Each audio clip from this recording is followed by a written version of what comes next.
Hi hello ಎಲ್ರಿಗೂ ನಮಸ್ಕಾರ. Welcome back to my channel. ಎಲ್ಲರೂ ಹೇಗಿದ್ದೀರಾ? ನಾನು ಚೆನ್ನಾಗಿದ್ದೀನಿ, ಹಾಗೆ ನೀವು ಎಲ್ಲ ಚೆನ್ನಾಗಿದ್ದೀರಾ ಅಂತ ಅಂದ್ಕೊಂಡಿದ್ದೀನಿ. ಇದು ನಮ್ಮ ಊರ ಹಬ್ಬಕ್ಕೆ ಅಂತ ಹೇಳ್ಬಿಟ್ಟು ಊರಿಗೆ ಹೋಗ್ತಾಯಿದ್ದೆ, ಆವಾಗ ವಿಡಿಯೋ ಕ್ಲಿಪ್ನ ತೊಗೊಂಡೆ. ಹಾಗೆ ಯಾರೆಲ್ಲ ನಮ್ಮ ಚಾನಲ್ನ ಹೊಸ್ದಾಗಿ ನೋಡ್ತಾ ಇದ್ದೀರಾ ಪ್ಲೀಸ್ ಸಬ್ಸ್ಕ್ರೈಬ್ ಮಾಡ್ಕೊಂಡು ನೋಡಿ. ವಿಡಿಯೋ ಇಷ್ಟ ಆಯಿತು ಅಂದರೆ ಲೈಕ್ ಮಾಡಿ, ಕಮೆಂಟ್ ಮಾಡಿ, ಶೇರ್ ಮಾಡಿ. ನಮ್ಮ ಊರಹಬ್ಬ ಮಂಗಳವಾರ, ಬುಧವಾರ, ಗುರುವಾರ ಅಂದರೆ ನಮ್ಮ ಅಮ್ಮ ಅವ್ರ ಮನೆ ಇದು. ಹಾಗಾಗಿ ಮಂಗಳವಾರ ಸಂಜೆ ಒಂದು 6 ಗಂಟೆಗೆ ಆಫೀಸ್ ಬಿಡೋದು, 5 ಗಂಟೆಗೆ ಕೇಳಿಕೊಂಡು ಹೊರಟೆ.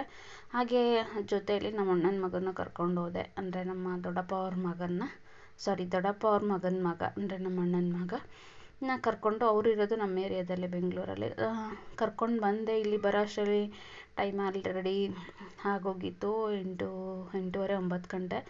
ಆಮೇಲೆ ಅಲ್ಲಿ ಕಾಯ್ತಾ ಇದ್ವಿ, ಒಂದು ವ್ಯಾನ್ ಬಂತು. ಈ ವ್ಯಾನ್ ಹತ್ಕೊಂಡು ಹೋಗ್ತಾ ಇದ್ದೀವಿ. ಅಂದರೆ ಇದು ಸ್ಕೂಲ್ ಮಕ್ಕಳಿಗೆ ಅಂತ ಹೇಳ್ಬಿಟ್ಟು ಮಾಡಿರೋ ವ್ಯಾನು. ಬಟ್ ಈ ವ್ಯಾನು ಅಂದರೆ ನಮ್ಮ ಪಕ್ಕದ ಊರವ್ರದ್ದೇ, ಪರಿಚಯ ಇದ್ದವರು, ಅಂದರೆ ಪರಿಚಯ ಇದೆ, ನೋಡಿದ್ದೀವಿ, ಬಟ್ ಅಷ್ಟಾಗಿ ನಮಗೆ ಗೊತ್ತಿಲ್ಲ. ಹಾಗಾಗಿ ವ್ಯಾನಲ್ಲಿ ಬರುವಾಗ ಹಂಗೆ ಒಂದು ವಿಡಿಯೋ ಕ್ಲಿಪ್ನ ತೊಗೊಂಡೆ. ಇಲ್ಲಿ ನಮ್ಮ ಪಕ್ಕದ ಊರಲ್ಲಿ ಇದು ದೇವರು ಇರೋದು, ಅಂದರೆ ನಮ್ಮ ಊರ ದೇವರು, ಅಂದರೆ ನಮ್ಮಮ್ಮನ ಮನೆ ದೇವರು.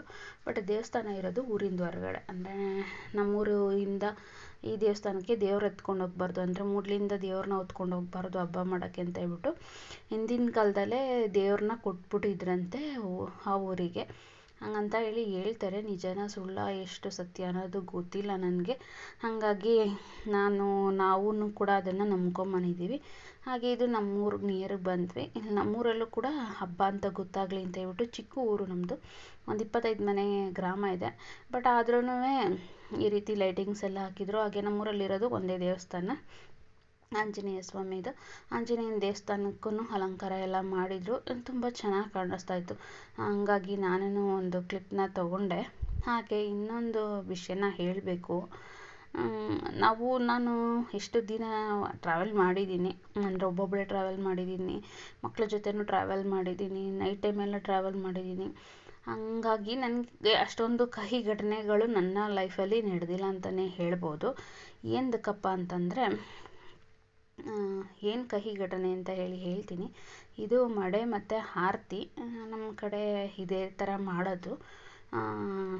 ಅಂದರೆ ನಮ್ಮಮ್ಮ ಮನೆಯಲ್ಲಿ ಮಡೆ ಅಂದರೆ ಅರಶಿನದ ಅನ್ನ ಮಾಡಿಬಿಟ್ಟು ಅದಕ್ಕೆ ಒಂಬಾಳೆನ ಸಿಕ್ಸಿರ್ತಾರೆ. ಹಾಗೆ ಇದು ಕಣಗ್ಲುವ, ಬಿಳಿ ಕಣಗ್ಲುವ, ಇದನ್ನು ಹಂಚಿ ಕಡ್ಡಿಗೆ ಏರಿಸ್ಬಿಟ್ಟು ಹಾಗೆ ತಂಬಿಟ್ಟು ಆರತಿ ಮಾಡ್ತಾರಲ್ಲ, ಅದಕ್ಕೆ ಅದ್ರ ಮೇಲೆ ದೀಪ ಇಟ್ಬಿಟ್ಟು ಈ ರೀತಿ ಮಾಡ್ತಾರೆ. ಹಾಗೆ ಎಲ್ಲರೂ ರೆಡಿ ಆಗ್ತಾ ಇದ್ದಾರೆ. ಇವರು ನಮ್ಮ ತಮ್ಮನ ಹೆಂಡ್ತಿ, ಹಾಗೆ ಇಲ್ಲಿ ನೋಡ್ತಾ ಇರ್ಬೋದು ನಮ್ಮ ಮಕ್ಕಳು, ಅಂದರೆ ನನ್ನ ಮಗಳು, ನನ್ನ ತಂಗಿ ಮಗಳು, ಹಾಗೆ ಇಲ್ಲಿ ಕೂತಿರೋಳು ನನ್ನ ತಂಗಿ, ಆ ಕಡೆ ನನ್ನ ತಂಗಿ ಮಗ, ಹಾಗೆ ಇಲ್ಲಿ ನಿಂತಿರೋರು ನಮ್ಮ ಅತ್ತಿಗೆ ಹೂವು ಮುಡ್ಕೊತಾ ಇರೋರು, ಹಾಗೆ ಇವರು ನಮ್ಮಮ್ಮ. ಹೀಗೆ ಎಲ್ಲರೂ ಕೂಡ ರೆಡಿಯಾದ್ವಿ ಹೋಗೋಣ ಅಂತ ಹೇಳ್ಬಿಟ್ಟು. ನಾನು ಅಷ್ಟೇ, ನಾನು ವೇರ್ ಮಾಡಿರೋ ಸ್ಯಾರಿ ನನ್ನ ಮದುವೆ, ಅಂದರೆ ಸಿಂಪಲ್ ಸ್ಯಾರಿ ಕೊಡಿಸಿದ್ರು, ಅದೇ ದೇವಸ್ಥಾನಗಳಿಗೆ ಉಟ್ಕೊಂಡು ಹೋಗೋದಕ್ಕೆ ಅಂತ ಹೇಳ್ಬಿಟ್ಟು. ಸೊ ನಾನು ಅದನ್ನು ವೇರ್ ಮಾಡಿದ್ದೀನಿ. ಹಾಗೆ ಈ ಸಲ ಆರತಿ ಮಡೆ ನಾವು ಹೊರಲಿಲ್ಲ, ಸೊಸೆದೀರು ಬಂದಿದ್ದಾರಲ್ಲ, ಹಾಗಾಗಿ ಸೊಸೆದೀರು ಹೊರ್ತಾರೆ ಅಂದ್ಕೊಂಡ್ವಿ. ಅಂದರೆ ನಮ್ಮ ಅದಕ್ಕೆ ತುಂಬ ಹಿಂದೆನೇ ಬಂದಿದ್ದರು, ಬಟ್ ಆದ್ರೂ ಈಗ ಹೊಸ ಸೊಸೆ ಬಂದಿದ್ದಾರಲ್ಲ ನಮ್ಮಮ್ಮಂಗೆ, ಹಂಗಾಗಿ ಇಬ್ಬರು ಸೊಸೆದಿರು, ಒಬ್ಬರು ಮಡೆ ಒಬ್ಬರು ಆರತಿನ ಹೊತ್ಕೊಂಡ್ರು. ನನ್ನ ತಂಗಿ ಒರೆಸಿದ್ಲು. ಮುಂಚೆ ಹೋದ ವರ್ಷ ನನ್ನ ಮಕ್ಕಳು ಬಂದಿದ್ರು, ಅಂದರೆ ನನ್ನ ಮಗಳು ಮತ್ತು ನನ್ನ ತಂಗಿ ಮಗಳಿಬ್ಬರು ಒಂದೊಂದು ಹೊತ್ಕೊಂಡಿದ್ರು. ಬಟ್ ಈ ಸಲ ಇವರು ಹೊತ್ಕೊಂಡ್ರು. ಸೊ ನಮಗೂ ಫ್ರೀ ಅಂತ ಅನ್ನಿಸ್ತು. ಹಾಗಾಗಿ ಎಲ್ಲರೂ ದೇವಸ್ಥಾನದ ಹತ್ರ ಹೊರಟ್ವಿ. ದೇವಸ್ಥಾನದ ಹತ್ರ ಬಂದಮೇಲೆ ಫಸ್ಟು ಆರತಿಗಳೆಲ್ಲ ಬರೋವರೆಗೂ ವೆಯ್ಟ್ ಮಾಡಬೇಕು. ಇದು ಹೋಗೋಷ್ಟೊತ್ತಿಗೆ ಆಗಲೇ 11:30 12 ಗಂಟೆ ಆಗುತ್ತೆ ನೈಟು. ಊರೊಳಗಡೆ ಬಂದ್ವಿ, ನಮ್ಮ ದೂರದಿಂದ ಹೊರಗಡೆ ಮನೆ ಇರೋದ್ರಿಂದ ಬಂದ್ವಿ.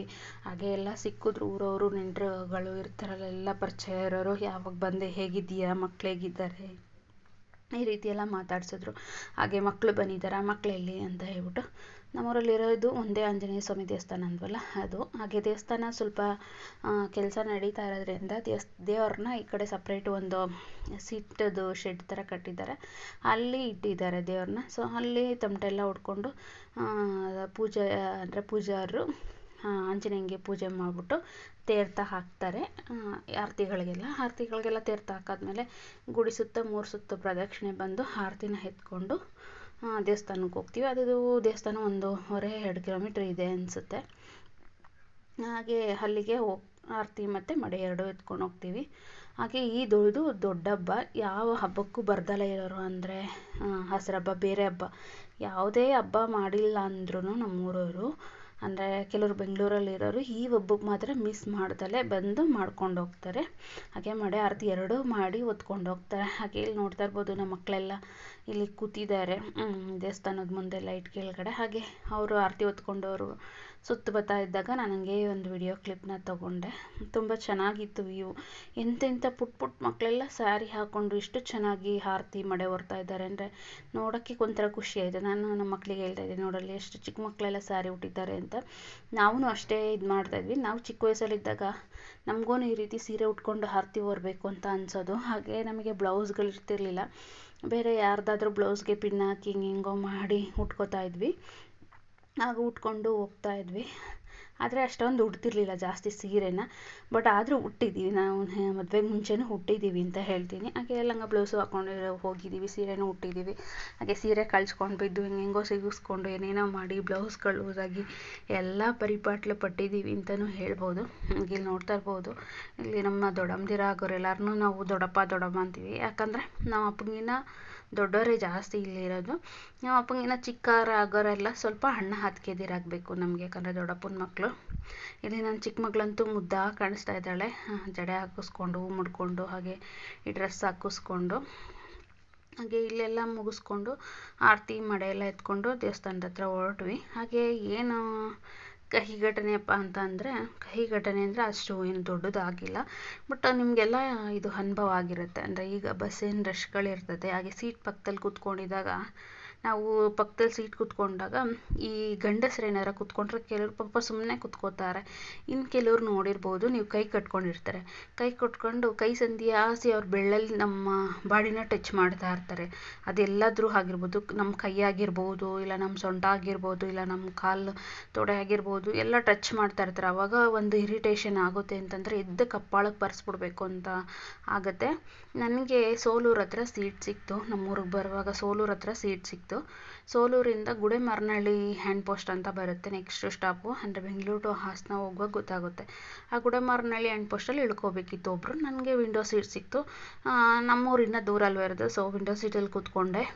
ಅವಯ್ಯ ಕೈ ಕಟ್ಕೊಂಡಿದ್ದ. ಸರಿ ಕೈ ಕಟ್ಕೊಂಡಿದ್ದಾನೆ, ನನ್ನ ಪಾಡಿಗೆ ನಾನು ಕೂತಿದ್ದೆ. ನೋಡಿದ್ರೆ ಅಂದರೆ ಬ್ಯಾಗ್ ಇಟ್ಕೊಂಡಿದ್ದಾನೆ, ಕೈ ಕಟ್ಕೊಂಡು ಕೈಯಲ್ಲಿ ಟಚ್ ಮಾಡ್ತಾ ಇದ್ದಾನೆ. ನನಗೆ ಇಷ್ಟು ಇರಿಟೇಷನ್ ಆಯಿತು ಅಂತಂದರೆ ಒಂದೆರಡು ಸಲ ಗುರಾಯಿಸಿದೆ, ಇದೆಲ್ಲ ಮಾಡಿದೆ. ಯಾಕೆ ಆಮೇಲೆ ನಾನು ಸ್ವಲ್ಪ ಸರಿಯಾಗಿ ಕೂತ್ಕೊಂಡೆ. ಅದು ಏನು ಮಾಡಿರೋ ಹಾಗೆ ಮಾಡ್ತಾಯಿದ್ದ. ಇನ್ನೇನು ಎತ್ತಿ ಕಪಾಳಕ್ಕೆ ಬಾರಿಸ್ಬೇಕು. ಎದ್ದ ಆಮೇಲೆ ಅವ್ರು ಸ್ಟಾಪ್ ಬಂತು ಅಂತ ಹೇಳ್ಬಿಟ್ಟು ಎದ್ದೋದ.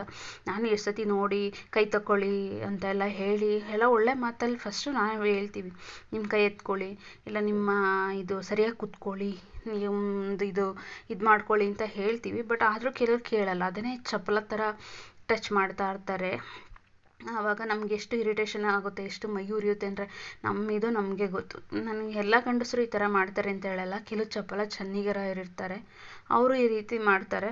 ನನಗೆ ಈ ಥರ ಎಕ್ಸ್ಪೀರಿಯೆನ್ಸ್ ಆಯಿತು. ಬಟ್ ಈ ಥರ ನನಗೆ ಯಾವತ್ತೂ ಆಗಿಲ್ಲ. ಬಟ್ ಒಂದೊಂದು ಸಲ ಆಗುತ್ತೆ. ಆದಾಗ ನಾನು ಕೋಪ ಮಾಡಿಕೊಂಡು ನಾನು ಈ ಥರ ಹೇಳ್ತೀನಿ ಅವ್ರಿಗೆ, ಡೈರೆಕ್ಟಾಗಿ ಹೇಳ್ಬಿಡ್ತೀನಿ, ಕೈ ಎತ್ಕೊಳ್ಳಿ, ಇದು ಯಾಕೆ ಹಂಗೆ ಮಾಡ್ತಿದ್ದೀರಾ ಅಂತ. ಬಟ್ ಜೋರಾಗಿ ಜಗಳ ಮಾಡಿ ಇಶ್ಯೂ ಮಾಡಿ ಬಸ್ಸಲ್ಲೆಲ್ಲ ಇದು ಮಾಡೋಕ್ಕೆ ಹೋಗಲ್ಲ. ಸುಮ್ಮನೆ ಯಾಕೆ ಇಶ್ಯೂ ಮಾಡಿ ನಮ್ಮ ಮರ್ಯಾದೆ ನಾವು ಕಳ್ಕೊಬೇಕು ಅಂತ ಹೇಳ್ಬಿಟ್ಟು, ಯಾಕಂದ್ರೆ ನಮ್ಮ ಮೇಲೆ ಅಪವಾದಗಳು ಹೊರಿಸ್ತಾರಲ್ಲ ಅಂತ ಹೇಳ್ಬಿಟ್ಟು ನಾನು ಎಷ್ಟರಲ್ಲಿ ಮಾತಾಡಬೇಕು ಅಷ್ಟರಲ್ಲಿ ಮಾತಾಡಿ ಅವ್ರನ್ನ ದಾರಿಗೆ ತರ್ತೀನಿ. ಈ ರೀತಿ ಆಯಿತು. ಈ ರೀತಿ ಆದಮೇಲೆ ನೆಕ್ಸ್ಟು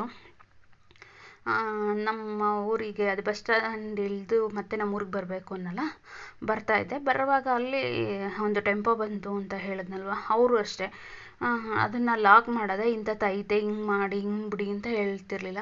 ಹಂಗೆ ನಮ್ಮನ್ನು ಟಚ್ ಮಾಡಿಕೊಂಡೇ ಅದನ್ನು ಲಾಕ್ ಮಾಡೋದಕ್ಕೆ ತೆಗಿಯೋದಕ್ಕೆ ಒಂಥರ ಕೈ ಇದು ಮಾಡ್ಕೊಂಡು ಹೋಗ್ತಾರೆ. ಬೇಕು ಅಂತಲೇ ಎಲ್ಲೆಲ್ಲೋ ಕೈ ಹೋಗುತ್ತೆ. ನಮ್ಗೆ ಗೊತ್ತಾಯಿತು ಅದು ಇವರು ಇದಕ್ಕೋಸ್ಕರನೇ ಮಾಡ್ತಾಯಿದ್ದಾರೆ ಅಂತ. ಇರಿಟೇಷನ್ ಆಯಿತು ನಮಗೆ. ಏನು ಮಾಡೋಕ್ಕಾಗಲ್ಲ ಇಂಥವ್ರು. ನನಗೆ ಒಂಥರ ಹೆಂಗೆ ಅನ್ನಿಸ್ತು ಅಂತಂದರೆ, ಈ ಗಂಡಸ ಜಾತಿನೇ ಈ ರೀತಿನ ಅಂತ ಹೇಳ್ಬಿಟ್ಟು ಅವ್ರು ಹೇಳ್ಬೋದಿತ್ತು. ಯಾಕಂದರೆ ನಾನು ಈ ಕಡೆ ವಿಂಡೋ ಸೀಟಲ್ಲಿ ಕೂತಿದ್ರಿಂದ ಸೆಂಟ್ರಲ್ಲಿ ಪಕ್ಕದಲ್ಲಿ ಅಲ್ಲಿ ಅವ್ರು ಹೇಳ್ಬೋದಿತ್ತು ಇಲ್ಲಿ ಲಾಕ್ ಇದೆ, ಟಾರ್ಚ್ ಹಾಕ್ಕೊಳ್ಳಿ, ಹಿಂಗೆ ತೆಗೀರಿ, ಹಿಂಗೆ ಮಾಡಿ ಅಂತ ಹೇಳ್ಬಿಟ್ಟು. ಅವರು ಬಗ್ಗಿ ನಮ್ಮನ್ನು ಟಚ್ ಮಾಡಿಕೊಂಡು ಹಲಾಸಿ ಕೈ ಹಾಕಿ ಹಿಂದೆ, ಅಂದರೆ ನಮ್ಮ ಬ್ಯಾಕ್ ಸೈಡಲ್ಲಿ ಅದು ಲಾಕ್ ಇದ್ದಿದ್ದು, ಇಲ್ಲಿ ಲಾಕ್ ಇದೆ ಮತ್ತು ಇಲ್ಲಿ ತೆಗಿಬೇಕು, ಹಿಂಗೆ ಮಾಡಬೇಕು, ಹಂಗೆ ಮಾಡಬೇಕು ಅಂತ ಮತ್ತು ಎಳಿವಾಗಲೇ ಆಗಲಿ ಹತ್ತವಾಗಲೇ ಆಗಲಿ 2 ಸಲನೂ ಬೇಕಂತಲೇ ಒಂದು ಬ್ಯಾಡ್ ಟಚ್ ಮಾಡಿದ್ರು. ಗೊತ್ತಾಗುತ್ತೆ ಅದು ಬ್ಯಾಡ್ ಟಚ್ ಎಲ್ಲೆಲ್ಲಿ ಮಾಡಿರ್ತಾರೆ ನಮಗೆ ಅಂತ ಹೇಳ್ಬಿಟ್ಟು. ಆವಾಗ ಎಷ್ಟು ಇರಿಟೇಷನ್ ಆಗುತ್ತೆ ಅಂದರೆ ಎತ್ತಿ ಕಪಾಳಕ್ಕೆ ಬಾರಿಸ್ಬೇಕು ಅನಿಸುತ್ತೆ. ಬಟ್ ನಾನು ಏನು ಇಶ್ಯೂ ಮಾಡ್ಕೊಳಕ್ಕೆ ಹೋಗಲಿಲ್ಲ, ನನಗೆ ಒಂಥರ ಬೇಜಾರಾಗಿ ಸುಮ್ಮನೆ ಬಂದ್ಬಿಟ್ಟೆ. ಈ ರೀತಿ ನಿಮ್ಮ ಲೈಫಲ್ಲೂ ಆಗಿದ್ದರೆ ನೀವು ಕಮೆಂಟ್ಸ್ ಮಾಡಿ. ಮತ್ತು ಈ ಥರ ಮಾಡೋರಿಗೆ ಎತ್ತಿ ಕಪಾಳಕ್ಕೆ ಬಾರಿಸಿ ನಮ್ಮ ಮರ್ಯಾದೆ ನಾವು ತಕ್ಕೊಂಡು, ಜೊತೆಗೆ ಅವ್ರಿಗೂ ಬುದ್ಧಿ ಕಲಿಸೋರು ಇರ್ತಾರೆ. ಬಟ್ ನಮ್ಮಂಥವರು ಕೆಲವರು ಸಹಿಸ್ಕೊಂಡು ಹೋಗ್ತಾರೆ. ಆದರೆ ಸಹಿಸ್ಕೋಬೇಡಿ, ಹೇಳಿ ಅವ್ರಿಗೆ ನೀವು ಹಿಂಗೆ ಮಾಡ್ತಾ ಇದ್ದೀರಾ ತಪ್ಪು ಅಂತ ಹೇಳ್ಬಿಟ್ಟು ಒಳ್ಳೆ ಮಾತಲ್ಲಿ ಹೇಳಿ. ಆಮೇಲೆ ನೆಕ್ಸ್ಟು ನೀವು ಏನು ಸ್ಟೆಪ್ ಬೇಕೋ ಅದನ್ನು ತಗೊಳ್ಳಿ. ತೀರಾ ಜಾಸ್ತಿ ಓವರ್ ಆಯಿತು, ಎಲ್ಲೆಲ್ಲಿ ಬೇಕಂಗೆ ಮಾಡ್ತಿದ್ದಾರೆ ಅಂತ ಅಂದಾಗ. ಸೊ ನಾನು ಈ ರೀತಿ ಮಾಡಿದ್ದೀನಿ, ಒಂದ್ಸಲ ಪಿನ್ನ ಎಲ್ಲ ತೊಗೊಂಡು ಚುಚ್ಚಿಬಿಟ್ಟಿದ್ದೀನಿ. ಆದರೆ ದೊಡ್ಡ ಇಶ್ಯೂ ಮಾಡ್ಕೊಳಕ್ಕೆ ಹೋಗಿಲ್ಲ. ಸೊ ಆ ಥರ ದೊಡ್ಡ ಇಶ್ಯೂ ಮಾಡ್ಕೊಳ್ಳೋಷ್ಟು ತೀರಾ ಮಿತಿಮೀರಿ ಯಾರೂ ಇನ್ನೂ ನನ್ನ ಜೊತೆ ನಡ್ಕೊಂಡಿಲ್ಲ. ಹಾಗೆ ಇಲ್ಲಿ ಬಂದ್ವಿ ದೇವಸ್ಥಾನದ ಹತ್ರ, ಕೊಂಡಾಯೋದಕ್ಕೆ ಆರತಿಯಲ್ಲಿ ಮಡೆಯೆಲ್ಲ ಎತ್ಕೊಂಬಂದು ಇಟ್ವಿ. ಹಾಗೆ ಇಲ್ಲಿ ಕೊಂಡನೂ ಕೂಡ ಹಾಕ್ತಾ ಇದ್ದಾರೆ. ಕೊಂಡ ಎಲ್ಲ ಆದಮೇಲೆ ಮತ್ತೆ ಹೋಗೋದು. ನಾವು ಸ್ವಲ್ಪ ಹೊತ್ತು ಇದ್ವಿ. ಹಾಗೆ ಇಲ್ಲಿ ಊಟ ಎಲ್ಲ ಕೊಡ್ತಾರೆ ದೇವಸ್ಥಾನದ ಹತ್ರ. ಬೆಳಗಾನ ಸೋಮ ಕುಣಿತವೆ. ಸೋಮ ಅಂದರೆ ಕೆಂಪು ಸೋಮ, ಅರಶಿನ ಸೋಮ 2 ಇರುತ್ತೆ. ಹಾಗೆ ಇಲ್ಲಿ ನಮ್ಮೂರು ದೇವಸ್ಥಾನ ಕಟ್ತಾ ಇರೋದ್ರಿಂದ ಇನ್ನು ದೇವಸ್ಥಾನ ಮುಗ್ದಿಲ್ಲ. ಹಾಗೆ ದೇವ್ರನ್ನ ಒಂದು ಸಪ್ರೇಟು ಒಂದು ಶೆಡ್ ಥರ ಮಾಡಿ ಅಲ್ಲಿ ಇಟ್ಟಿದ್ದಾರೆ, ಅಂದರೆ ಅಲ್ಲಿಗೆ ಕರೆದಿದ್ದಾರೆ. ಈ ರೀತಿ ಇರುತ್ತೆ ಡೆಕೋರೇಷನ್ನು ನಮ್ಮ ಕಡೆ. ಮಡೆ ಆರತಿ ಎಲ್ಲನೂ ನೋಡ್ತಾ ಇರ್ಬೋದು ಎಷ್ಟು ಬ್ಯೂಟಿಫುಲ್ಲಾಗಿ ಚೆನ್ನಾಗಿದೆ ಅಂತ ಹೇಳ್ಬಿಟ್ಟು. ಹಾಗೆ ಯಾರೆಲ್ಲ ನಮ್ಮ ಚಾನಲ್ನ ಹೊಸ್ದಾಗಿ ನೋಡ್ತಾ ಇದ್ದೀರಾ ಪ್ಲೀಸ್ ಸಬ್ಸ್ಕ್ರೈಬ್ ಮಾಡ್ಕೊಂಡು ನೋಡಿ. ವಿಡಿಯೋ ಎಷ್ಟಾಯಿತು ಅಂದರೆ ಲೈಕ್ ಮಾಡಿ, ಕಮೆಂಟ್ ಮಾಡಿ, ಶೇರ್ ಮಾಡಿ. ಹಾಗೆ ನೀವು ನಿಮ್ಮ ಫ್ಯಾಮಿಲಿ ಫ್ರೆಂಡ್ಸಿಗೆ ನಮ್ಮ ಚಾನಲ್ನ ಲಿಂಕ್ನ ಕಳಿಸಿ ಸಬ್ಸ್ಕ್ರೈಬ್ ಮಾಡ್ಕೊಳ್ಳೋದಕ್ಕೆ ಹೇಳಿ. ಹಾಗೆ ನಿಮ್ಮ ಲೈಫಲ್ಲಿ ಏನಾದರೂ ಕಹಿ ಘಟನೆ ನಡೆದಿದ್ದರೆ ನನಗೆ ಕಮೆಂಟ್ ಮಾಡಿ. ನಾನು ನಿಮ್ಮ ಕಹಿ ಘಟನೆನ ನನ್ನ ವಿಡಿಯೋ ಮುಖಾಂತರ ಶೇರ್ ಮಾಡ್ಕೊತೀನಿ. ಸೊ ನನ್ನ ಇನ್ಸ್ಟಾಗ್ರಾಮ್ ಪೇಜ್ನ ಫಾಲೋ ಮಾಡಿ, ಲಿಂಕ್ ಹಾಕಿರ್ತೀನಿ, ಅದರಲ್ಲಿ DM ಮಾಡಿ ಶೇರ್ ಮಾಡ್ಕೋಬೋದು. ಯಾಕಂದರೆ ಹೆಣ್ಮಕ್ಳಿಗೆ ಎಲ್ಲ ಕಡೆಯಿಂದ ಯಾವತ್ತಾದರೂ ಒಂದು ದಿವಸ ಅವ್ರ ಲೈಫಲ್ಲಿ ಈ ರೀತಿ ಘಟನೆ ಹಾಗೇ ಇರುತ್ತೆ. ಸೊ ಫೇಸ್ ಮಾಡೇ ಇರ್ತೀವಿ. ಹಾಗೆ ಎಲ್ಲರೂ ಆ ರೀತಿ ಇರ್ತಾರೆ ಅಂತ ಹೇಳಲ್ಲ.